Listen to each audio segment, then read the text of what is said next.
Okay, I've heard about it. Okay. Let's go ahead and get going. We'll call to order. It's the first meeting of the official Clark County EMS Board. We have a couple of actions. First and foremost, I guess before we get going, y'all have a copy of the bylaws in front of you, and we need to adopt those if to make this official. So, for the members of the board that are being here, is there a motion to accept? Make a motion to accept the EMS Subcommittee bylaws as presented. And is there a second? A second. Motion passes. I thought first and foremost, since it is our first one, we go through and all introduce ourselves, make sure everybody knows everybody. So I'll start and go around the room. I'm Eric Hazel, Clark County Health Officer. I think I know all of you, but Jason Worley, I'm representing Norton's Clark Hospital across the street, as I believe it was termed in this bylaws, the largest hospital in the county. EMS Matters.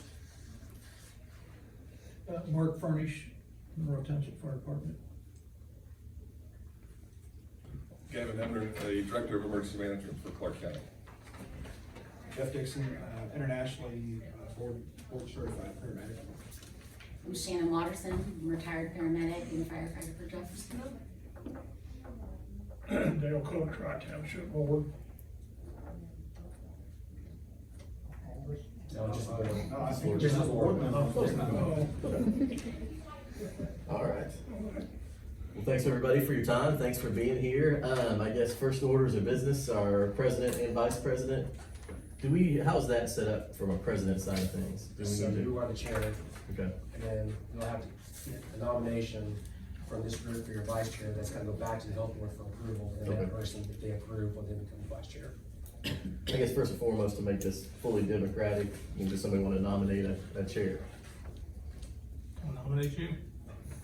Is there a second? I second that nomination for Eric Hazel to be the chair. Okay. Motion passes. And vice president?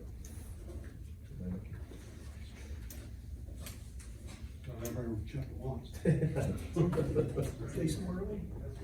Jeff Dixon. I'll second Jason Worley. I would accept. Don't know what I'm getting into here, but It's all right. We'll navigate it. We'll navigate it. Call the vote. Yep, call to vote for all, actually I should call to vote for mine as well, so call to vote for myself as chair of the board. All opposed, or all in favor? A lot of hands went up. All right, so all in favor, I'm sorry, let me get everybody. yeah. All opposed? All right, and for, vice president, Jason Worley, all in favor? And all opposed? Motion passes. All right. I thought for the first thing on the agenda here, an overview of goals. Why are we here, and kind of how did we get here? And I think first and foremost, we've always had an EMS board in the county, but it was an unofficial board of people who had just a vested interest in raising the bar of EMS care and things like that. And I don't want to lose the spirit of that group. And want as much public input and folks who are invested in EMS here voicing their opinions as possible. So I don't want to take away from that, but also did think it was important from a transparency side of things to, number one, have an official board with bylaws and votes and things like that. As we're moving forward and probably going to be navigating some challenging issues, I think that's the appropriate move forward. And so that's kind of the the impetus behind how we all got here. Wanted to have it representative of several different areas of the county and several different areas of public safety. And I think as I look down here, we've got a pretty good representation here. So I appreciate everybody's time and things like that. So I thank you all for being here. One thing that comes up I have next on the agenda list is public comments. And we do want the public to be able to voice their opinions. My question to the board is, do we want to set a time length on that, or are there any thoughts on that, first and foremost? I think 3 minutes has been kind of the standard at most other agency meetings. I think 3 minutes is fair. I agree. I think it's a good idea to put some type of time limit on there. 3 minutes? 3 minutes. I'll make a motion, 3 minutes. Second. Okay, 3 minutes it is. All right. Oh, sorry, yeah, let's read. All in favor? All opposed? Okay. And then next on there, I put summary of current situation. So where are we as a county? And as you know, we're all aware of some of the issues that have been going on with our primary service provider. We are under contract through the end of 2025 with that current provider. I think we've all been watching the situation in Floyd County and what's happening over there, because what's going on over there is, I think, germane to what we can expect, moving forward and things like that as well. There's not necessarily a, unique situation over there versus us and things, so I think, that's why we're all here to look at that and that side of things as well. So, when I look at that situation, I see three kind of potential outcomes. Number one is if there would be some sort of interruption in service, like all of a sudden I get a notification of, hey, there's gonna have to be an interruption of operations as of in the next 48 hours or some sort of short time period where we're really put under the gun. And, I think that's something that the board should, be involved in and have thoughts on and things like that.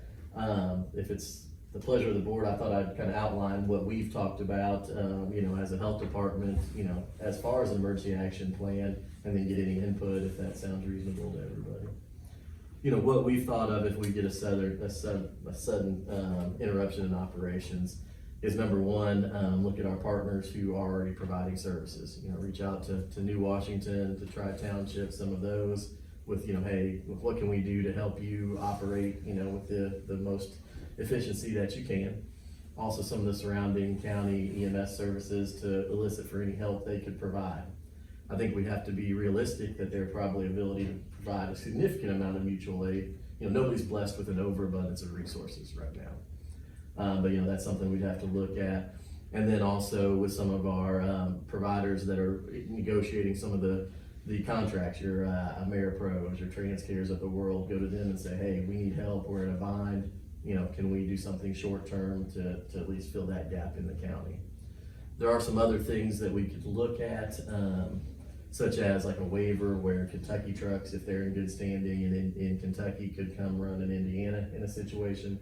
That's something we don't have as much control of. It would be a state waiver and things like that. Obviously, I'm involved at the state level, but that would be something that I would have to, remove myself from the discussion because I have a vested interest in it. But that's, those are kind of the main emergent situation, plan that we would have if something like that would happen immediately. Any thoughts on that or other ideas or things that we may have not considered or anything like that? I think the issue's been thought, suggested for years. I mean, thinking back to Med-Aid in 1989, they left abruptly. Operation Life left abruptly, and various other times. I mean, but there was writing on the wall. There was things that were happening all those other times, contractual issues. So it's happened before, and hopefully it doesn't happen again. In full disclosure, I've not had any indication that that's, imminent or anything like that, but also I don't think as a board, we can have our heads in the sand that that's not a possibility, or that, and if we put a good solid plan together and never use it, that's fine. But I think we need to make sure that we've considered all options. One thing I didn't mention too is probably put a plea out to Norton, I know they have pretty limited, ability to come over here for some of their transport stuff, but we would also, we essentially leave no stone unturned and try to patchwork something together in the short term. And that's been discussed internally, transfer-wise, within Norton's, what if, and again, because it would affect the same patients. There's an acute stroke at the ER across the street. We need to transfer them to Brownsboro or Yorkville or Baptist East immediately. If there's no ambulance, that patient suffers as well. So, Norton's is, and one barrier, and throw it out there, but is the current county ordinance limiting other ambulance services from helping out, and that's. I think that's issue number one. I'm sorry? I think that's one of the very first issues Sure. that needs to be addressed. Sure. I think the verbiage needs to be changed, to allow that. I think moving forward, I think the purpose of this board is to make sure that we're never put in this situation again. Jason's been around a long time, I've been around a long time. We've seen providers come and go. Mercer County, Kentucky just went through it last week. The private provider said, hey, we're done. Gave them about 2 weeks notice. So, you know, this can's been kicked down the road for decades. Jason's seen it, I've seen it, Mark's seen it, Gavin's seen it, Shannon's seen it. You know, we've all seen it, we've all participated, and it's nothing against private service. I got my start there, you know, most of us did. But I think that deployment model is antiquated. I think it served its purpose. I think they're, you know, contract EMSs for special events, for transports and things like that. I think we have a moral and a legal and an ethical obligation to try to get the best service in this county that we can. It's a good, and I think, honestly, when I put discussion of long-term plan, the public safety plan, and, you know, I think in the situation where something emergent would happen, we just have to go for an emergency waiver of that plan, but I do think, it's a good segue, I guess, into the long-term plan, but, is to make and there's several areas of that public safety plan, not just the coverage side of things that I think probably need to be brought up to current times. You know, some of those things, when you look at them, it's really written for a public safety situation from, you know, 10, 12 years ago, not what's going on currently. And so even just some, you know, I's dotted and T's crossed, that needs to be fixed, not just the coverage, but I agree, I think we need to look at that, so. But ultimately, the county commissioners would have Sure. control of that, because it's a true ordinance. Correct, we don't get to just say, here it is, but we can make some. Make suggestions, recommendations. Yeah, absolutely, and I think they're aware that there's some things that probably need to be addressed on that, and I think they're, you know, they'll at least listen to our, you know, our recommendations. I don't know that, you know, can't say it just automatically passes, but I think if we put together some well thought out things, you know, I think they'd be willing to consider it. We need to get a lot of factual data to drive our recommendations and thoughts towards moving forward. We need to get, whether it's CAD reports from Central Alarm, whether it's, you know, reports from the health department, we need to have factual data in front of us so we can look at it and make the best educated decisions moving forward.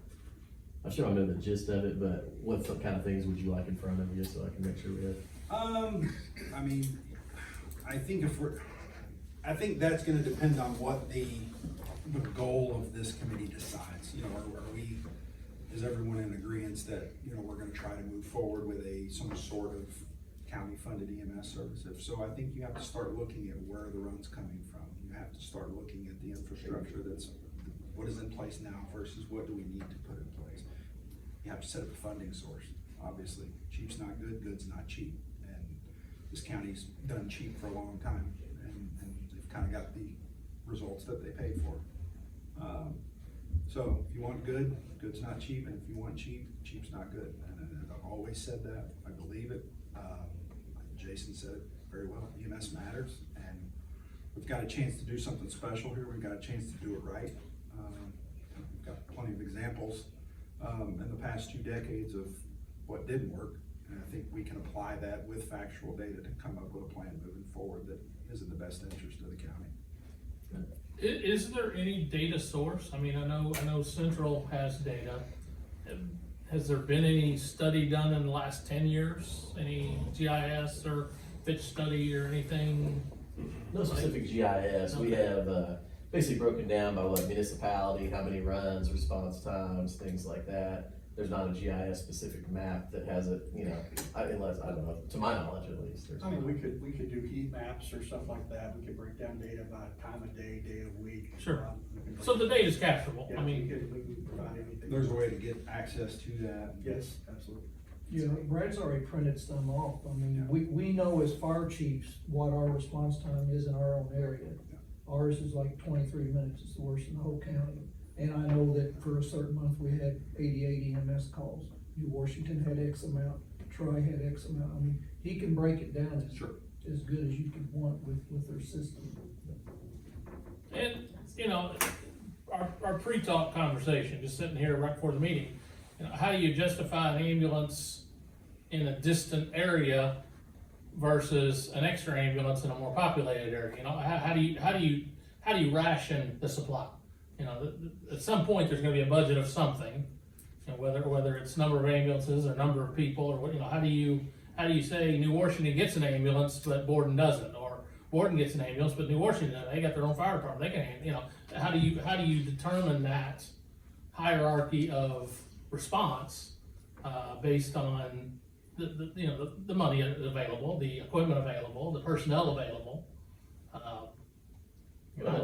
Yeah, I think in fairness to current and previous providers, Clark County is a tough cover. It is. We're geographically big with 300 square miles, A lot of unincorporated 125,000 people, but almost all those are in a certain area. So balancing, you're exactly right, the high volume of runs without sacrificing, in the far reaches of the county, how do you balance that? And it is a challenge, I think.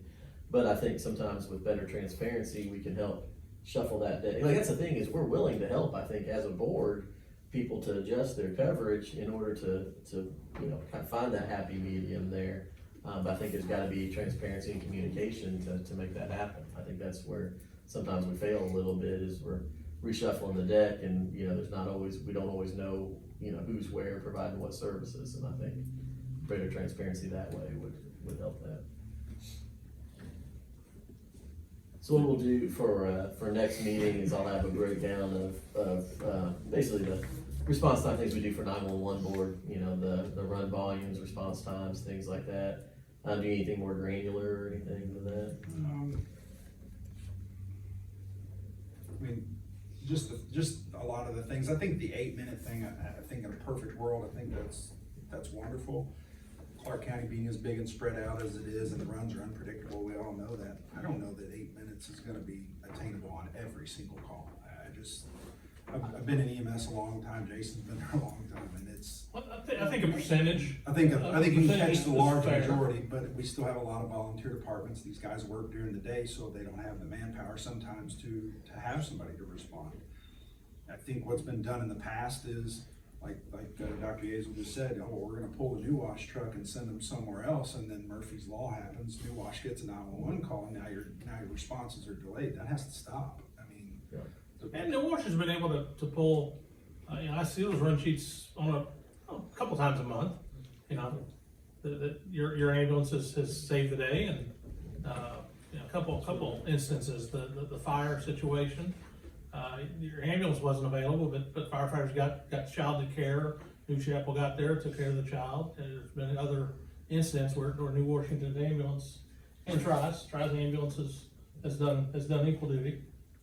Well, and I think those are things we need to look at is, how do we sit down with these municipalities and say, how do we help you meet your potential and things like that too? And that's what I'd like to see. I've never been a huge fan of a blanket Clark County needs an 8-minute response time. I think, we don't have so many municipalities that we can't sit down municipality by municipality and set a reasonable goal.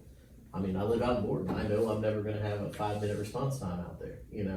But what is a reasonable response time? And I think they should be able to say the same thing, like, Chief Furnish, they consistently have over 20-minute response times with not a small run volume out there. So, I think their goal should be different, as in City of Jeffs should be, below that 8 minutes probably. And It's all growing. And there's deployment models that will do that. I worked at a service over in Kentucky that we did that. We all had stations where we stood by, and then as trucks started to deploy and move, those assets moved around to fill holes. Yeah.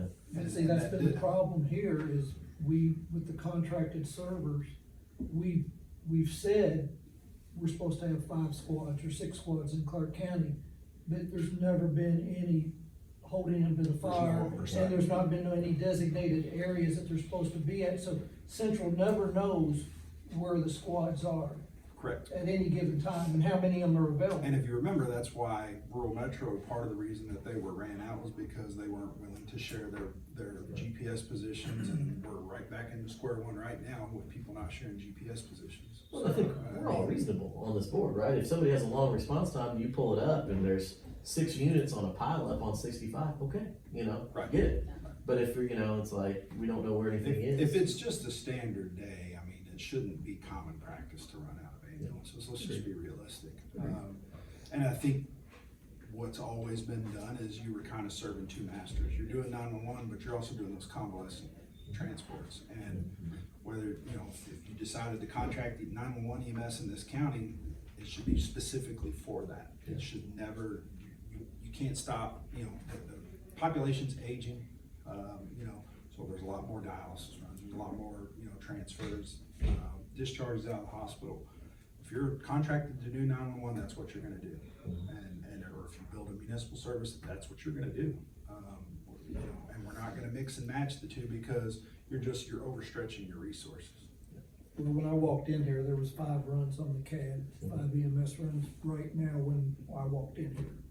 So I'm assuming they got 5 squads out, or I know they're stacking a lot of them. You know, you hear that a lot, you never used to hear that. Yeah. Stack that run, or they're dispatching to a mental subject somewhere, then another run comes in, we'll stack the mental run, we're going to this one, you know, I mean, they're just shuffling the cards. Yeah. And Central can't keep up with it, cause one minute squad 6 is going here, and next thing you know, it's squad 12 going there. And Central's always trying to figure out, to try to keep same presentation on his card to figure out what's going on. You know, one thing to think about, I don't know if we can we do the public safety plan to where it's like we say, response times are updated every 2 years or something like that? Is that something we can, because that would be my recommendation, is say, instead of just a blanket, 8-minute goal for the county, say, okay, our goals for each municipality is A, B, C, D, E, we will review these yearly or biannually. I think if this committee stays in place moving forward with building ambulance service, I think you do quarterly reviews. Yeah. I think you need quarterly reviews to say, hey, and we don't need every single run, but what are the outliers? Hey, here's the standards and here's the incidents where those standards weren't met. And I agree with that. I mean, just like actually change the overriding goal. I don't know that we want to change the goal quarterly. Say this, our year, our goal for Gordon is 17 minutes this year. And then I agree, review those quarterly and look at outliers.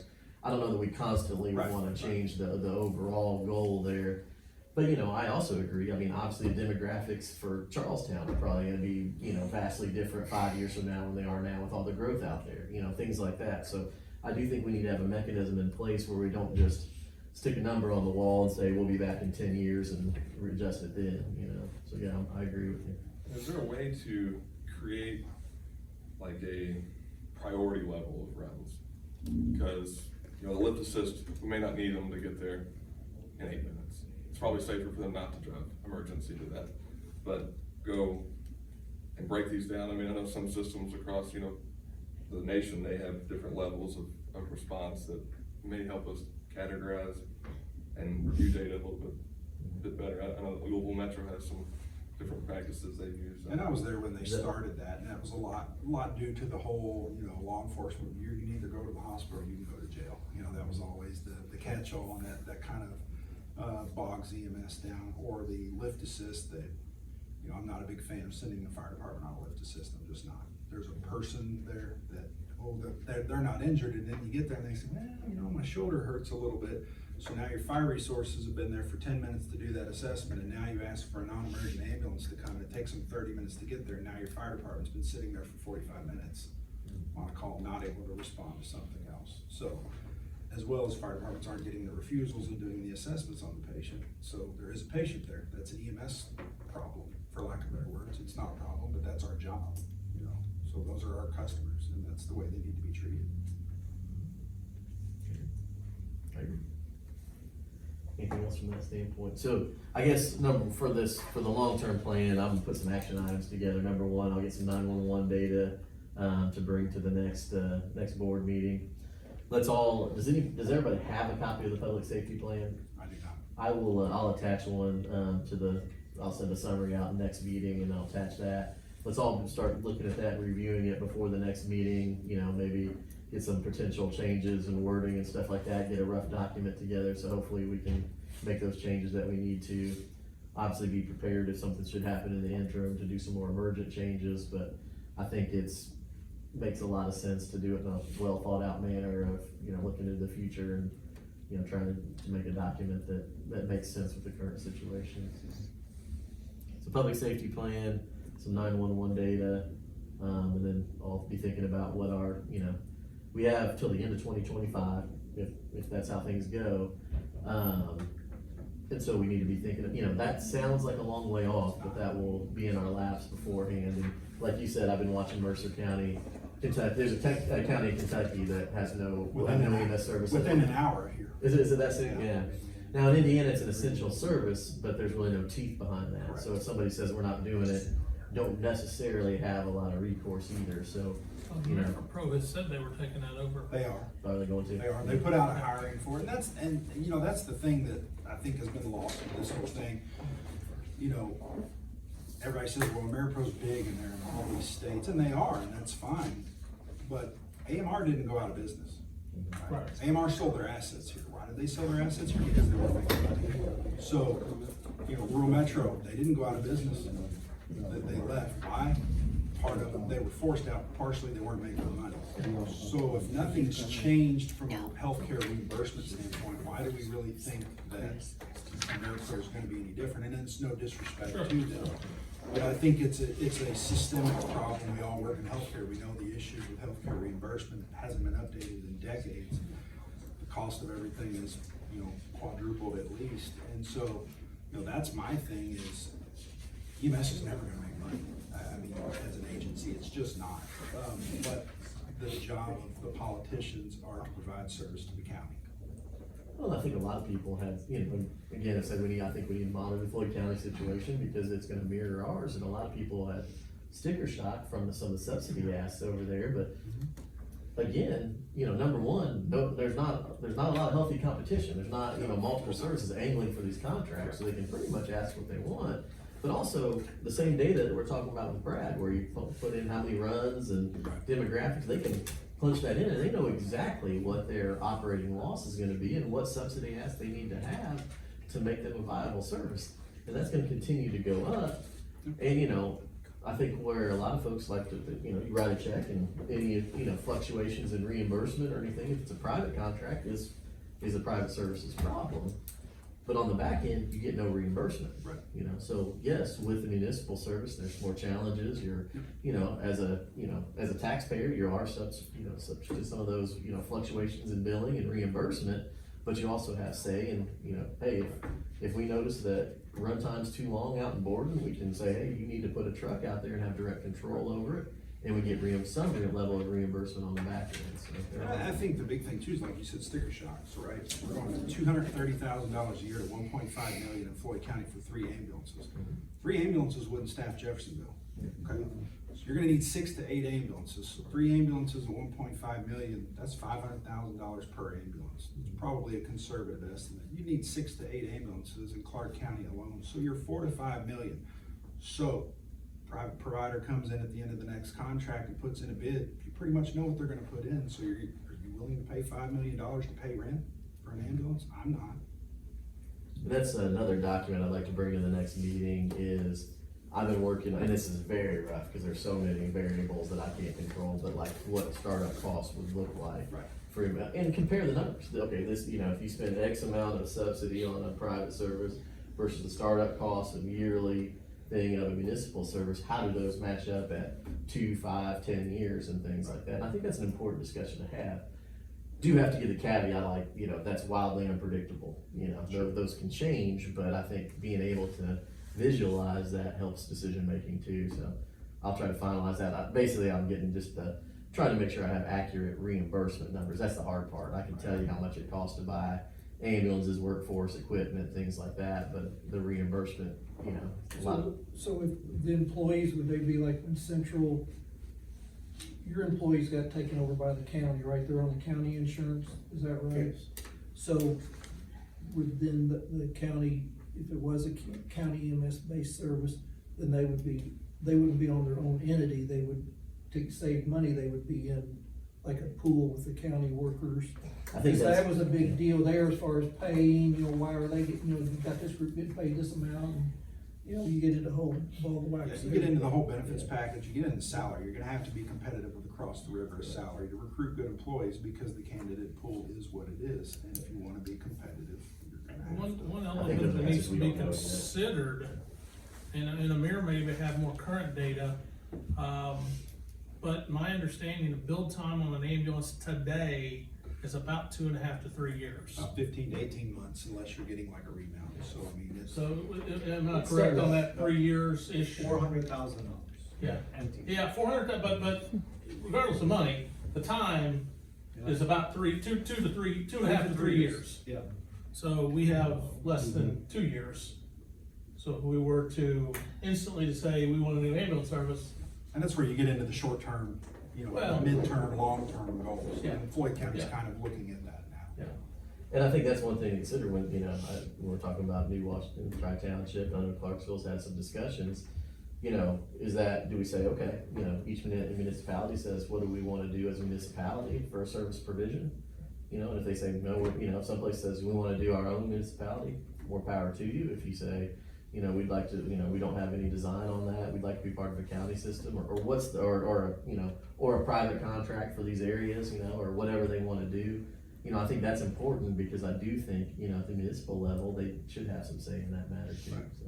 But that's gonna be a whole lot of thinking, so if New Orleans says, hey, we'd like to do our own thing, but we'd like to have a paramedic, cause we're in one of the most farthest outlying areas with Monroe, how does he get money from the county to pay for that? Because his tax base isn't gonna be able to pay for that, just like Monroe, just like Borden and stuff, so, Jeff is adamant that they don't want no part of it, so I don't know, when you get fractured areas, trying to do different things, I don't know how the money gets distributed.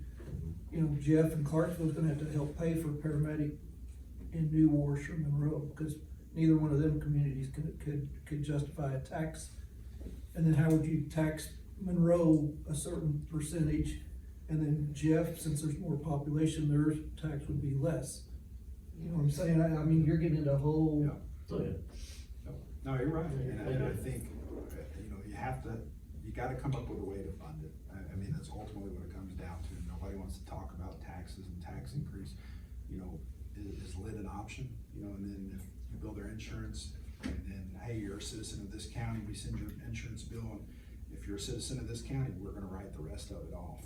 I think nobody wants to vote for tax increases and et cetera, but, there's one of your ways that you sell this, is say, hey, we're gonna build this service, we're gonna do it the right way. If you live in the county, we're gonna bill your insurance, and whatever's left over, you're not gonna get a bill for that.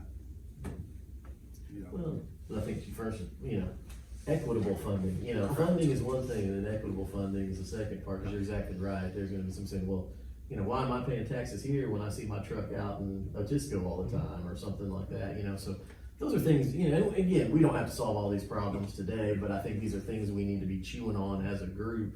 These are the discussions to be having, and I think we need, again, some data and some things like that to sit down, but yeah, I think these are things to think in mind of, let's look at the cost of it, let's think about some of these issues. The other thing that's coming is, 911 interoperability, the next couple of years, to where the PSAPs talk to each other. Right.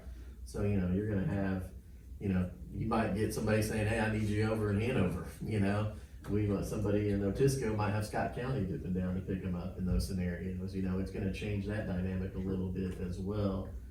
So, these are all things that we're gonna have to navigate moving forward. I have a friend of mine that just built an ambulance service in Greene County, Kentucky, did it in less than a year. And I read an article a couple months ago where a guy he was a citizen taxpayer, and he said, I got a $140,000 house. He said, the cost of this ambulance cost me the cost of a Netflix subscription. So, I mean, it's doable. Nobody wants to talk money and tax increase and et cetera, but when you put it in a perspective like that of the cost of a Netflix subscription. Nobody really cares until they need an ambulance and it doesn't show up, that's the thing, and Joe Public, sometimes if you're waiting for 23 minutes for an ambulance, some people just go, well, that's just what it is. Grandma died, nobody does anything about it, so unless there's lawsuits and all, it's. We're not And I think moving, that we're not inertia- moving furniture here. This is somebody's mom, their Yeah. dad, their aunt, their uncle, their grandpa. Well, I think when I get those questions, how did we get here? That inertia is exactly how we got here. And now when, we're seeing all these problems, and we have all the, public attention, now people are like, how did we get here? Well, it's just, again, you're exactly right. Inertia, people don't really understand EMS. They think it's all 911, the truck shows up and it's that simple and easy, and it's not. Well, when the fire department shows up and they're waiting 20 minutes for the ambulance, the family has that relief because somebody showed up, right? So it kind of puts a Band-Aid on a much bigger problem. Like in our situation, like with Champions Point, a lot of those people are retired, a lot of those people moved out of Jefferson County. So they're used to calling 911 and getting a fire truck, ambulance, police there in just a matter of minutes. I mean, they like flip out, like, you guys are volunteer, the ambulance is like 15 minutes out, what are y'all talking about? Like, you guys moved out here, you should have done a little homework, I guess. Right. I don't know what to tell you. Yeah. You know, we're doing the best we can do, but this is what you bought into when you bought your $400,000 home and golf course. I waste more money than that. Well, it sounds like we've got some plenty of action items. Like I said, I don't think the purpose of today was to get the answers to all these problems, but just to start to get the framework together of what we're gonna look at, to start making recommendations and things like that. So I think we've got some good things to bring to the next meeting, so. Next thing I have on the list is, an update from New Chapel, if they're here. Doesn't look like they're here to provide anything. I wanted to make sure, then I put, state update. From the state side of things right now, not a lot to update. We're doing some grants, we're getting some grant funding things right now. There's an interfacility transfer pilot, but it's in a different part of the state right now. There is some funding for, educational programs, because that's another thing to think of, is I do think once we have a stable system in place, whatever that looks like, we need to ramp up how, our workforce and, homegrown, EMTs and paramedics and, completely, there's no substitute for locally owned people who know the county, we're taking care of friends, family, things like that. And, I think we'd like to have as much educational opportunities for our students to, as possible. So that's something to think about. And there is grant money out there, but I think we've got some other things to get in place first before we're ready to do a ton of that. But I think we need to support some of our partner programs, your Harrison County, Scott County, some of those places that are already doing it in the meantime. So, I put on there fire department updates. So, you guys want anything from your end or any thoughts on what we've discussed? Well, I can only speak of our agency. I'm gonna kind of make this my public portion of it. Yeah. One, our board member, chairman of our board is here. And I spoke with our board, over the last, couple of years, and to a lot of, citizens in our community, including the school district, where there is a thirst and demand for our own EMS in our community. They're not happy with what they've received over the last 2 decades. And they want a professional fire service. That's the model they like. And that's the model we support. We do support the county having an EMS, countywide EMS, and we'll work in conjunction with them, just like they do in Louisville, where we'll be an integrated part of a response. And we do not mind being that integrated, meaning that if a truck from the county is out of position and we need to make a run in Clarksville, we'll do that because it is a seamless service across the county. That's how we would model ours. So, we started out just a few months ago after talking with the health department and New Chapel EMS. We purchased 2 ambulances. They're used ambulances, but they're in service. They're getting maintenance done, radios put on them right now. We've made runs, but more important than that, we regularly, a couple of times a week, our paramedic or ALS tech is riding in with New Chapel providers for the county. Mostly because a lot of times they may not have ALS or paramedic, or they're too far out. Our ALS is already there, so we're going with them. We've seen direct impact, positive impact outcomes of those patients. Several resuscitated cardiac arrest, or our ALS was there prior to, made a run with the flight crew. At least the flight crew contacted us and said, hey, if it wasn't because of our paramedic on the scene, the patient would have had a different kind of outcome. So those are good things. We're working on a mutual aid agreement between us and New Chapel. I've sent them a draft. I included the health department. I think it will be a good thing if we have that signed off on between the 2 agencies. We staff 2 paramedics per day. That hopefully will increase over the next 12 to 18 months to 3 per day. And we have budgeted for that, and we're attracting people that want to be firefighter paramedics to our agency. So we're working on that to increase that staffing. Cost of EMS unit is expensive, and Floyd County has their own issues, but one thing they did do right, they stepped up and said, hey, we have a fire department that's doing this stuff, let's support them. And it may sound like a small amount, but if the county here, would step up and say, hey, New Wash or Tri-Township, we'll buy each one of you a brand new ambulance, that would be a very good start. We are already spending dollars doing this, county's getting a free service out of it. Perhaps the county should kind of step up and, help out those agencies that are trying to help the community, not only ours, but the whole community around us. EMS units are $350,000 to $450,000, and as Mr. Worley pointed out, 2 years out probably to get one. So it's not a quick thing. If the county today said, tentatively, we agree to do that, to buy each one of you, let's say an ambulance or some equipment that you need, well, they don't have to pay for this until 2 years from now. So they can actually work this in their budget, in a professional manner. So they know in 2 years, they gotta come up with some money. We signed agreements today and they can do that. Obviously Floyd County was able to do it. I'm sure Clark County can also.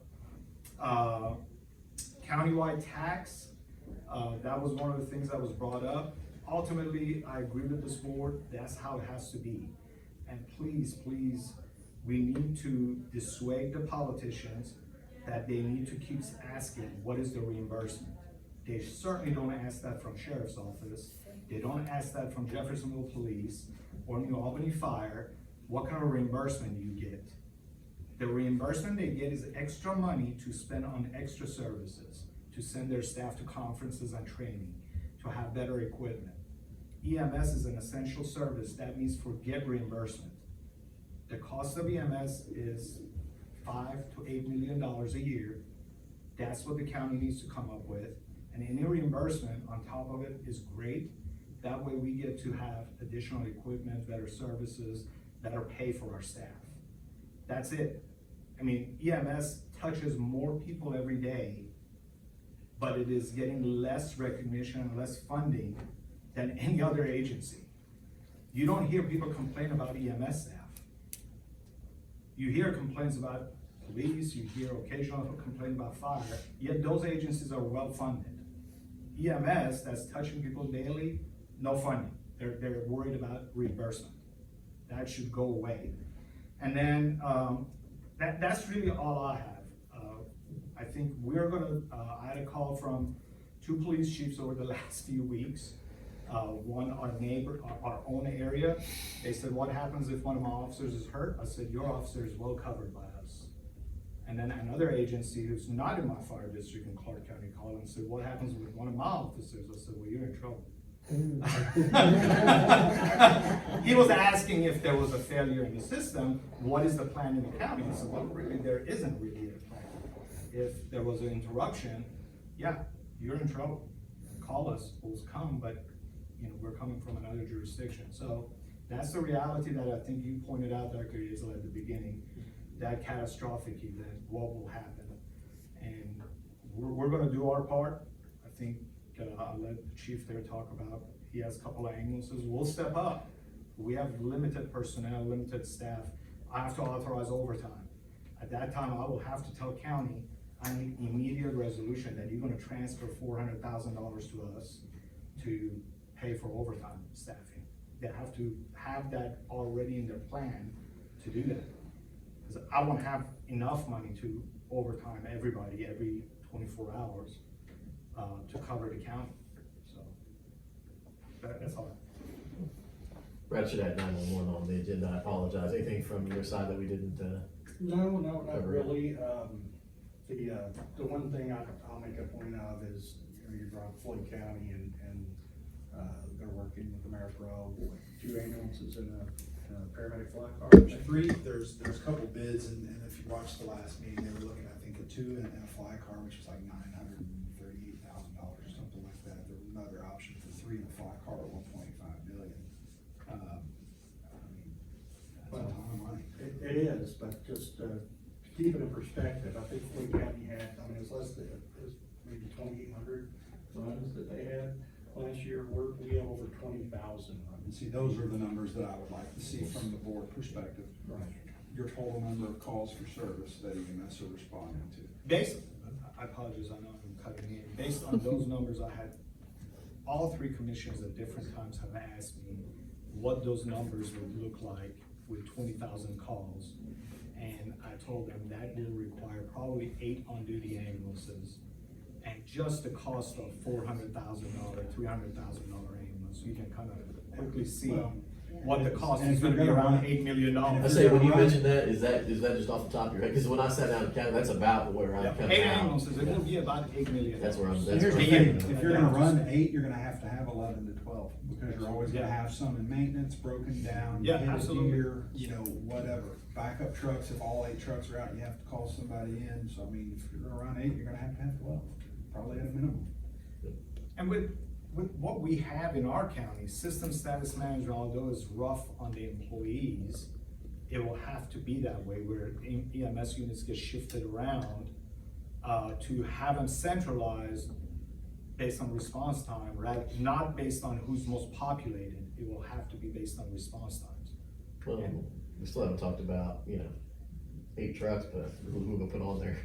There's nobody's blessed with a bunch Well, of and workforce that's, right now. and that is honestly. the issue, I think, if you start looking at building a service, I think, obviously first you set up the funding, the revenue source. You buy the ambulances because, like you said, you're looking at 18 months, 2 years, 2.5 years out. And then you build it from the inside out. Too often you're buying this stuff and you're trying to build it from the outside in. You hire a director, you hire a command staff, you hire a medical director, and then you start building policies, SOPs, protocols. And then that command staff goes out and meets with the fire chiefs, meets with the politicians, meets with the police chiefs, and establishes that good relationships, gets those MOUs in place, gets the mutual aid agreements in place with bordering counties, bordering agencies.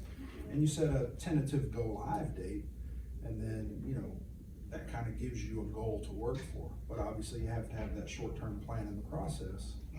Because like I said, we're 17, 18 months now. It's pretty far away, but it's really not. Question. Are there any, I'm kind of unaware, because I've been out of it for a little while, are there any, schools going on, anything like that, EMS things going on? It kind of used to be a little bit bigger back in the day where there was more offered as far as EMT schools, paramedic, things like that. Is there a lot offered around Really, here? Harrison County, Scott County are kind of our big partners that are offering up. Ivy Tech, they're just doing EMT level. Okay. Would love to see them get back up in the paramedic game, but I think that's probably a little ways off. And then there's some other programs, farther away and things. But those are probably, anybody I'm missing as far as our New Chapel is attempting to get a training institute. Yeah. To my knowledge, their paperwork is sitting across the street with corporate for legal. They wanted to make sure everything's on the up and up, the corporate side of it, so it's been about a month waiting on that. I think that's the thing, ideally you build a service here and then you whether it's you take the old central alarm building, and you set a classroom up, you set up a training center, and then you have monthly on service, mandatory, you're gonna be here. Again, cheap's not good and good's not cheap. You can't just get your certification and then recertify every 2 years and expect to maintain that level of competency. You're gonna train, you're gonna have proficiencies, and you're gonna demonstrate that you can do this job. That's the way that it should be. We've worked together. I mean, the cornerstone of a strong EMS service is good, an audit review and, monthly in services and things like that. You start coming in and hey, we got this new piece of equipment. We're gonna run through scenario-based training. We're gonna go over things. And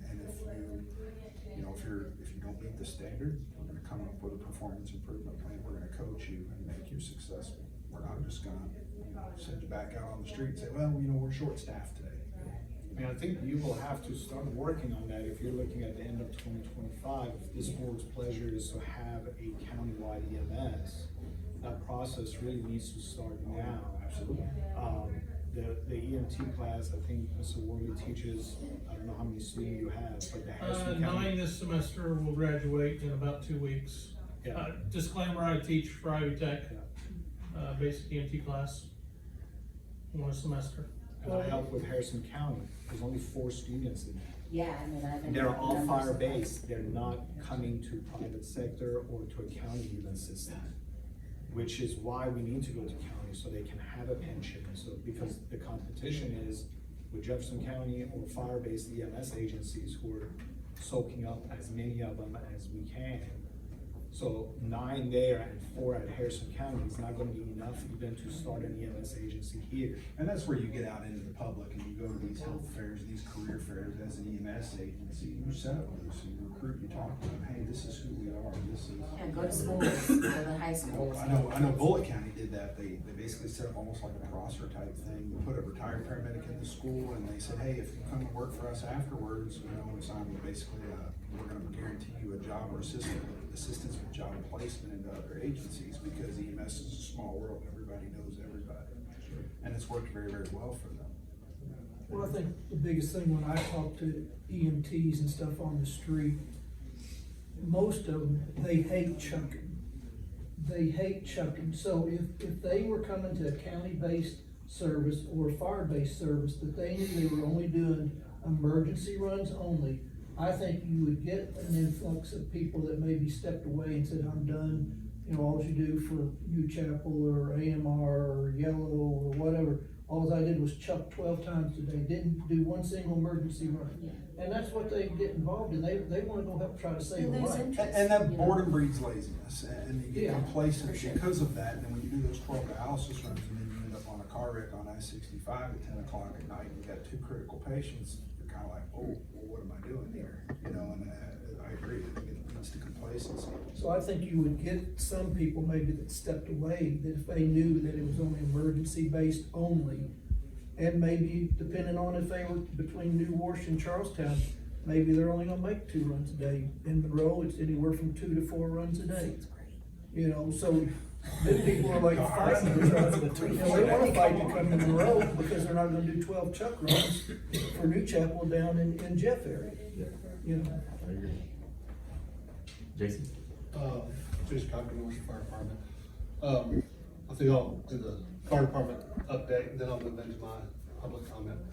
As far as the fire department, we are every day trying to improve our service. Obviously, there's funding issues, and we all know that. But a perfect example is while you all were having this conversation, CMS run that was going on, we had 2 squads going to it. A New Wash squad and a New Chapel squad. Obviously, that's overkill. Any type of county service needs work hand in hand. Let's not send 2. But I'll get more into that in my public part. As far as the fire department, there was last month, perfect example,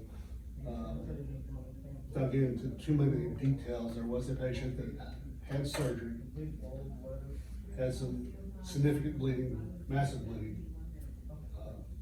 Call for an ambulance. Our squad was there in a timely fashion. We couldn't get a medic. We transported in a timely manner. And she pretty much called back at a later time after she got out of the hospital. We pretty much saved her life. She had a significant amount of bleeding. I talked to the mayor since then. We discussed issues of my crew could not get a paramedic. Will he intercept with us? Obviously, it's intercept, not chase. If I can be at a hospital quicker, that's where we're gonna be. Not to brag, hospital can do so much more, we all know that. So as far as the fire department, we are trying to step up and do our part. We've had several incidents in the past, this year, that us having an ambulance saved somebody's life. We know it. So we need to move into more public comment. I've been pretty vocal that I'm a firm believer of a county service. County service utilizing any fire department that wants to participate. The benefits and cost with that benefit far outweighs. I mean, cost effectiveness. Perfect example is when I first became chief, we were running to Scottsburg on a regular basis, 3rd County service. What I found was they were utilizing New Wash as their backup. When they were all squads out, they would call us, we'd send a squad, and we'd sit there and do nothing. They didn't want to call that time and a half truck in or double time, whatever the crew was, to come in to cover, hey, you want you done around this pool. I put a stop to that. I said, you can call us for a run all you want. If there's a borderline run, we'll come, any run, you can call us. But we're not gonna stage a truck in your county. So, by utilizing your fire departments in the county, you're gonna double your force. Especially if you get multiple fire departments participating. But that being said, I think when this system is built from the ground up, there needs to be thought of some funding to help that process. I've talked to different people about equipment. Amir's idea of eliminating the thought of reimbursement. Whatever that number is, we're gonna improve equipment, we're gonna improve training, that's for everybody that's operating the system. I agree, and I think county EMS, Wednesdays, we're going to Charlestown, the third Wednesday of every month, the third Friday of every month, we're going to Jeff and Clarksville, and you're giving back to the fire departments, increasing interoperability, familiarization, which leads to better patient outcomes. And I think that once we get a model built that is being successful, and the departments that are participating, and it's helping the community so much, and with the right footwork, the community outreach, getting the word out there and the footwork it takes, it will somewhat shame other fire departments that aren't participating. I mean, you're looking at fire departments that have much bigger budgets than the mid-year, and they could come up with some money. What is your budget? $370. It is close to four, and we're 400,000, trying to, I'm paying 2 firefighters to drive a new Chapel ambulance 7 days a week to get a squad in our area. He's trying to provide us $400,000, doesn't go a long ways when you're paying. My current budget on payroll is 110. I am skipping everything else to bare minimums. And it was a big help that our fire board finally got a team fund to buy trucks, which alleviated that obligation off of us. What's your percent of getting back on billing? We're roughly around 40%. But to get that, what Amir said, that shouldn't come into your play in your budget. Yeah. But that's helping supplement you trying to keep things running on a $370,000 operating budget. costs. Yeah. You're not making money. We're not making money. No. The thought process of mine is this building this system from the ground up. I don't know if this board is planning on just doing it in this setting, in a public meeting, or having a, I don't know, special committee. I would love to participate. I don't want to be left out if this board decides, hey, we're gonna have a subcommittee to really focus on this aspect, because there are multiple aspects. You've got funding, trucks, employees, there's all these aspects that have to be touched upon. It's not quick and easy. And I would like to make myself available if that occurs. I don't know what this board's plan is, but if there is gonna be a subcommittee, I'd love to participate. The way I anticipate it is, we'll put our heads together, make recommendations, talk with the commissioners, develop a plan moving forward, and then they'll say, hey, okay, then we'll have implementation meetings and things that wouldn't necessarily, as after the decision's made, then it's more of logistics and, things like that. So, I don't know that would have to be, periodic meetings, more just have a working committee on how we get this done, once a decision's made, so.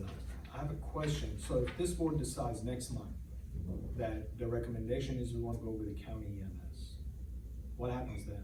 I think we formalize that into a resolution and take it to the commissioners. Okay. Would be I don't know, I'll speak for the whole board. Is that- Is that how it would work? I think you'd have to take it there first, and then you're gonna have to have an idea on how you're gonna fund it. Yeah. I mean, I Would we think. take it to the commissioners or we take it to the health board? Take it to the health board. Yeah, the health board first, The health that's board true, would yeah. send that recommendation. So on. we would make a recommendation to the health board, the health board would make Can we make the that official recommendation to the I mean, that's commissioners. the point. And then the commissioners would then Make it now. act. Can I speak one more subject on that? I've talked to all the commissioners fairly regularly here recently, and I'm a firm believer, that's how I got it. My small community is very, you say one word about raising taxes and they're beating down my door. They all know where I live. So when I proposed a Cume fund, so we could start buying trucks to free up some money for our budget so we could have paid staff, I did the footwork. I went out in my community, talked to people, especially the big payers, the people who own a lot of property, things of that nature, and I explained to them why we need it. I think that needs to be a part of this plan, to come to myself, let's get a plan of getting the footwork done. Because we know, they know where I live, and they'll find out where all you all live.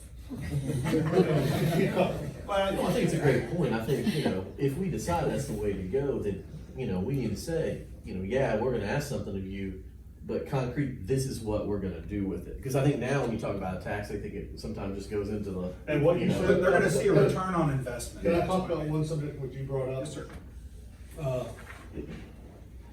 The insurance reimbursement, and we'll take whatever they pay us, if you remember this.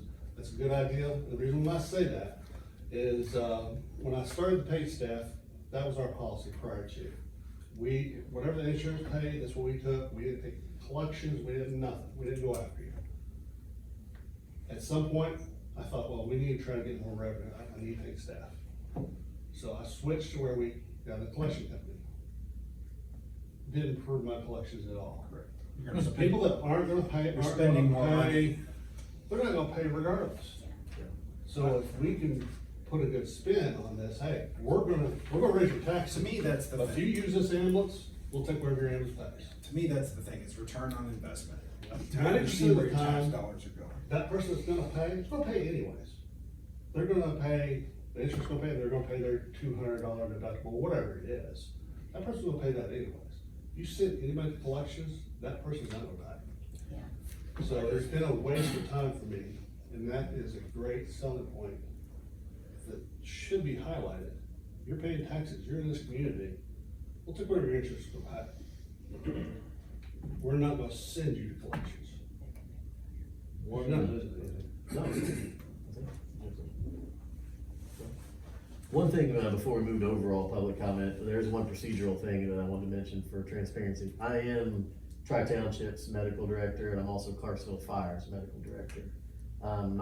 It's not a reimbursed position, it's a volunteer position.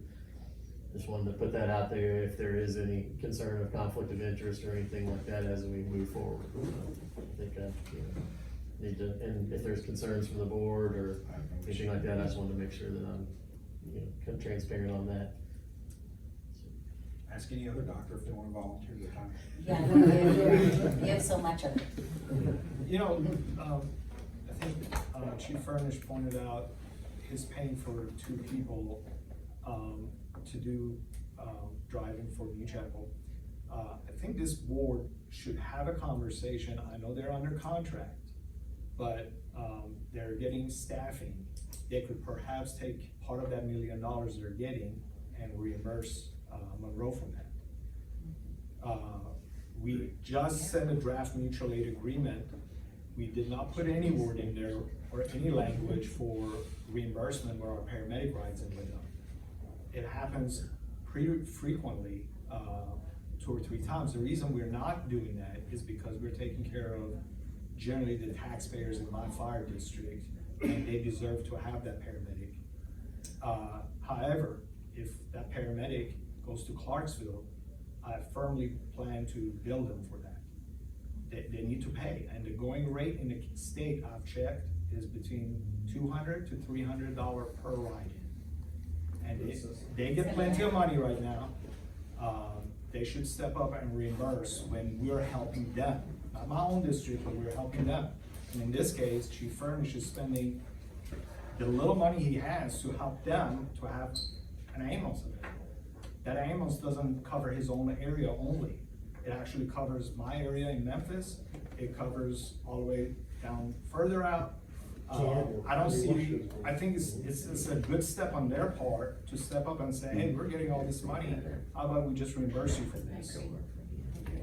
Do you get reimbursed, or do you switch out your supplies with them? They do, and they do a good job with that now. We've worked out a system with them.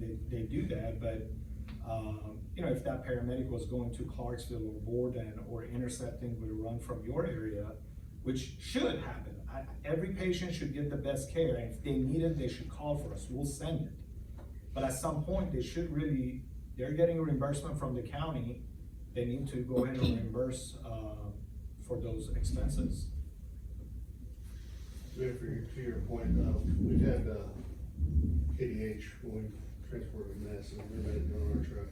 I think their reimbursement was $180, so. that You helps paid as well. them? Yes, we paid that. See, there you go. Alright, so moving forward. Does anybody else need to sign up on comments? Right. Okay, so I'm not getting that. Do you want to comment? Well, I just want to say, I am very pleased to see the professionalism of this board, and I'm so happy that it's official. Because in going to the commissioners' meetings, and talking to them privately, they say they don't know about any problems with EMS in Clark County, and that was very worrisome to me. Give them my phone number, have them call back. I'll They've been do my A lot best. of these meetings, they're quite aware of what's going on. Well, I've had several conversations here recently. I don't want to speak for them because this was several weeks ago, but I didn't feel the sense of urgency from them that we have a problem here. And then going to the health board itself, I know that they oversee a lot of health related issues, so I didn't get the sense that they were super familiar with the issues either. So I'm very happy to come here and hear just the professionalism and the experience that you all have. I think that we've got some good people here to solve this problem, but it sounds like we're already behind. So I hope that the commissioners can move quickly to do what we need to do. That's the disconnect. You've got, everybody here is boots on the ground, and then you've got the people that control the money that's up here, that's the disconnect. They don't see what we see every day. And in defense of the commissioners, they only know what they've been told by certain individuals, and, you know, I'm not saying that information was incorrect, I don't think it was clearly conveyed. We've had several commissioners in our meetings. They know, they have the numbers that Brad give all of us. They're aware. They point blank told us at the last meeting, they had no relevance. They were not worried about EMS. They were not gonna look at EMS countywide service. Point blank told us that straight up at our last meeting that we had here about a month ago. Yeah. So, I mean, they're aware. This has been, like you say, it's been going on for 40 years. They're aware. I mean, they can't say they're not aware. Well, it's an election season, and that's why I record these meetings. So thank you. Can I add on to that? I'm sorry. Recent conversation, I made the comment about this would cost less than a internet and or streaming service a month. And the comment was to me, well, they use their internet daily. I said, well, we have to educate them that they will need this in the future. I think in the name of fairness to our commissioners though, I think if we provide, factual information, come together as a board, make a resolution, I think they deserve the opportunity to respond to what we have to say. Right, and I agree, and I think, my point with what I was saying a second ago is, I know for a fact the commissioners were told that our current providers never had to call another county for mutual aid. It's technically true, but when you're covering two counties and just robbing Peter to pay Paul and pulling from county to county, so it's how it's conveyed. They weren't untruthful in what they said, but they weren't living up to the contractual obligations either set forth in the contract of X number of ambulances in the county at that time, because there is no tracking. You can just say, hey, you call them on the phone and go, hey, I know you're on such and such in New Albany, but you've got all of Clark County too. And it's easy to go, hey, we're responding. If you notice, they very seldom say where they're responding from. Yeah. It's always just we're responding.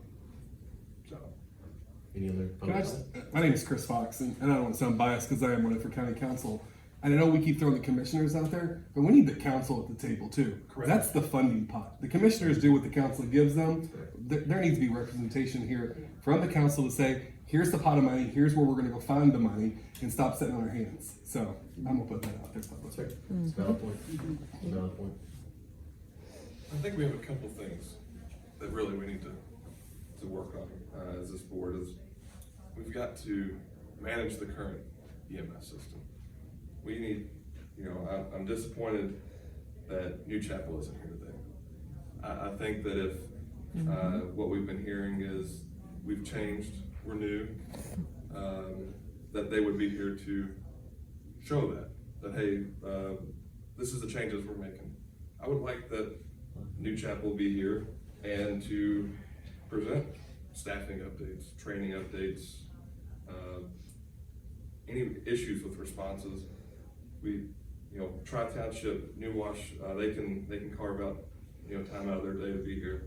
I think that our contracted provider should have an obligation to be here. And that's the first issue. The second is what we're going to do at the end of 2025. I think we have a good start, but I think we only have probably 4 months to get that figured out so we can find funding mechanisms for 2025 and 26. And that's the important thing too, is find out what is the deadline, that there has to be something in writing for this to go on the tax rolls, because if you miss that, Done by then October. you're another year. And that's the big thing. So, and I think the big thing too, and I know I've talked to Dr. Gaze about this in the past, the best thing for our current providers, in all likelihood, gonna be losing Floyd County. So we all know what's gonna happen is they're gonna redeploy assets over here to Clark County. And then all of a sudden, we're gonna have this outstanding ambulance service, because we're gonna have all these ambulances sitting around that should have been here all along. And what I wanna make sure is that we don't forget, I don't wanna say failures, but the service that we've received. I thought it was only 1.5 trucks was the Floyd County contract. Well, it's 2 or 3 depending on how they're going, but still, they're gonna redeploy assets over here, and it's gonna increase and help our service in the county. But, why did it have to come to that for us to get what we're paying for? I think it's the bigger issue for me. I think we've got some good things to work on, ton of stuff. The question is, I know you mentioned go ahead and do a resolution, or do we wanna look at some information, or because my next question is, by our bylaws, we have to be quarterly. Obviously, I don't think that's quarterly, probably not the right answer right now. Do we want, monthly, I would assume for now? I'm fine. I would like to, in some way, we all work different schedules that vary, whatever, and there's gonna be instances where maybe we all can't be here to present some sort of maybe Zoom option, or at least phone call into somebody if I'm at work or something, to listen in, to at least kind of still be involved. Absolutely. And that was my other question is this time of day, is there another time of day that makes more sense for the rest of you? Or I know you're hit and miss with your schedule. Yeah, I work 2 days a week, only 1 day this week, and it just We have to happened. pick the day you work. Yeah. Is there a certain time of day that's better for everybody or anything? I'm good with anything. Okay. Everybody else say? Yeah, I think the big thing is like Chris said, we need to let the commissioners and the council vote. Hey, these are our intentions now. At least put the bug in their ear that, hey, this is our goal as a committee moving forward. We've got some preliminary estimates, and they need to understand that these are preliminary. They could be, or they could be less. But this is our goal moving forward, because they need to know, like Amir was saying, you don't have to pay for the trucks for 2 years. If you get everything done before October, you put a lid in, or find another source of revenue stream for that service. I don't know the quarterly is best. I'll be honest with you. I think monthly. I think for now, yeah, I think quarterly either way. I think it has to be monthly, and we're meeting as a health board monthly for at least the next few months, so it'll be helpful. So our next one's what, May 1st? May 1st.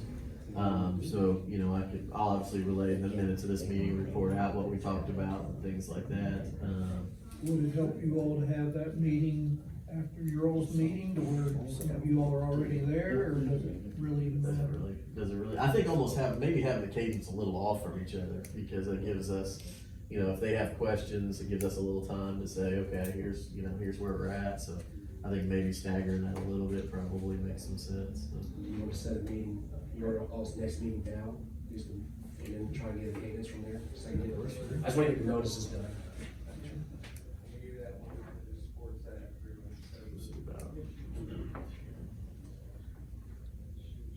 Meet the first, you guys wanna do? Derby's what, the fourth? Yeah, There's we just want a that. 4.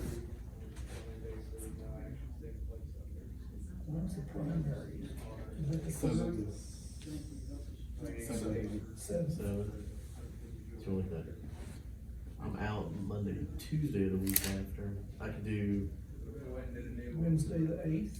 Is that it? Dr. Hazel, I will be, we don't have a quorum on the health board right now either to take action, so you may wanna delay this out, their meeting a little, to see. Is there on the health board now? Okay. was the one well, I'll be in Indy the 8th I'll be at the 8th. through the 20th. Oh, It's recent time. Yeah. What about, 21st? Yeah. You do 21st then, About a when you get month back? out then. I'll be back. Anybody? Yeah. Jason, you know, are you, 21st is good. okay, 21st it is, 1 o'clock again? 1 o'clock on 21st. Got it. And then obviously, you know, as we engage in these conversations moving forward, are we gonna have any sort of legal resource as far as someone to bounce things off of and talk about? Yeah. Yeah, I'm hiring, hopefully hiring another attorney. Because I mean, obviously, you know, we can suggest things all day long, but we wanna make sure we're doing it legally.